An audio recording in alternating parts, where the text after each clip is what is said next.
Yo, check this out, man. We rolling this way. That march in 1963, that was a bit of nonsense. We ain't rolling like that no more. Matter of fact, the young black America, we rolling up with seminars, press conferences, and straight up rallies. Am I right?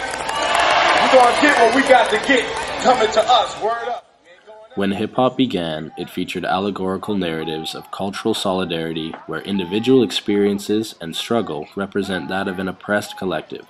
These works are aimed at the recovery of voice, authenticity and power, and the documentation of oppression. It has since transitioned to commercial hip-hop. Designed for mass appeal, it features catchy choruses, dance beats, and objectification of women. This is disturbing when considering that hip-hop is a means of education for children and adults alike. My anaconda don't want none unless you got buns, hun. It's vital that we return to the origins of hip-hop because it's a means of communication that expresses common social, economical, and political challenges facing people of color. These challenges are not examined by mainstream media. Hip-hop music filled in the gaps, exposed the lies, and opened the doors to inquiry that American public education never did. There are boundaries keeping hip-hop in its commercialized form. The CEOs of major record labels have a vested interest in preserving hip-hop's current image as it is profitable and it changes the perception of people of color. The political economy refers to conditions that media must operate within in order to achieve mass circulation.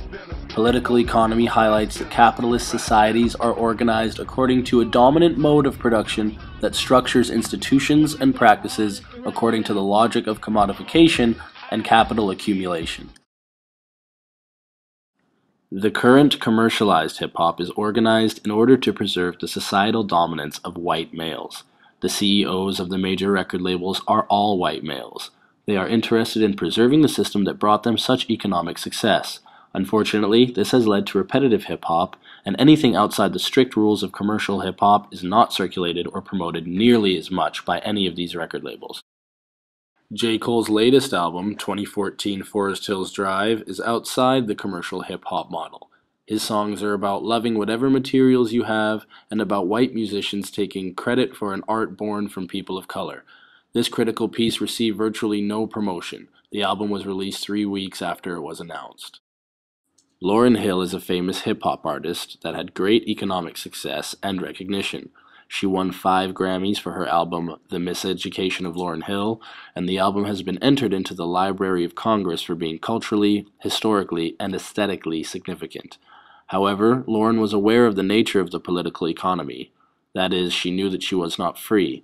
In response to these conditions, she banished herself from the mainstream scene.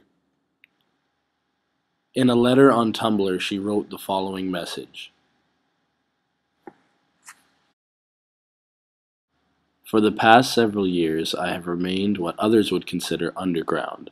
I did this in order to build a community of people, like-minded in their desire for freedom and the right to pursue their goals and lives without being manipulated and controlled by a media-protected military-industrial complex with a completely different agenda. I love making art. I love making music. These are as natural and necessary for me almost as breathing or talking. To be denied the right to pursue it according to my ability, as well as be properly acknowledged and compensated for it, in an attempt to control, is manipulation directed at my most basic rights. These forms of expression, along with others, effectively compromise my free speech. Defending, preserving, and protecting these rights are critically important, especially in a paradigm where veiled racism, sexism, ageism, nepotism, and deliberate economic control are still blatant realities.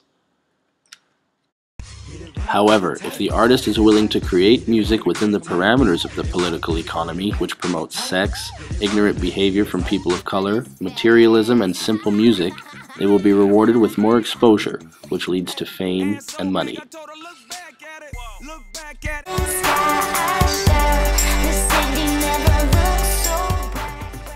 White people have now taken up some ground in the hip-hop world.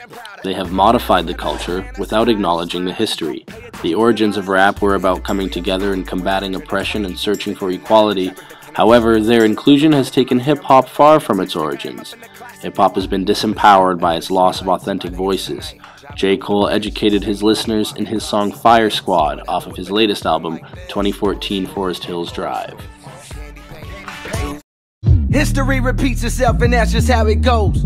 Same way that these rappers always bite each other's flows. Same thing that my nigga Elvis did with rock and roll. Justin Timberlake, Eminem, and Macklemore. While silly niggas argue over who gon' snatch the crown. Look around, my nigga, white people have snatched the sound. This year I'll probably go to the awards, dapper down. Watch Iggy win the Grammy as I try to crack a smile. I'm just playing, but all good jokes contain true shit. Same rope you climb up on and hang you with, but not Jermaine, my aim too sick. I bang, nigga, I came to bring the pain, my brain too quick. You see how I maneuver this game, I ain't stupid. I recognize that life is a dream, and I dream lucid. And break the change and change minds one verse at a time and claim 2-6. And fuck it, if the shoe fits, who's the king? We are kings, kings of ourselves first and foremost. While the people debate who's the king of this rap game, here comes Lil